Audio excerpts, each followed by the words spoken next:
We do support and applaud the government in this approach.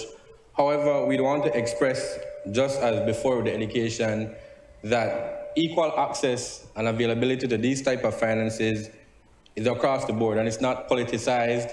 And I personally want to speak on it because as a young entrepreneur growing up, I had access to government financing loans similarly, and 15, 20 years later, the investment I did in that, through that, it expanded into a tour company that still existed right up to COVID. So as long as there's no political imbalance in terms of how people are able to access this type of financing, then by all means, we fully support it. I think that post-COVID and the economic difficulties the economy has undergone over the previous 2 years, I think this type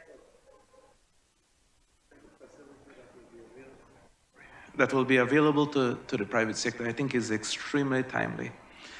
Similar to the motion before with respect to education, this type of facility will offer the productive sector and those in the private sector ability to expand, grow, and stay afloat.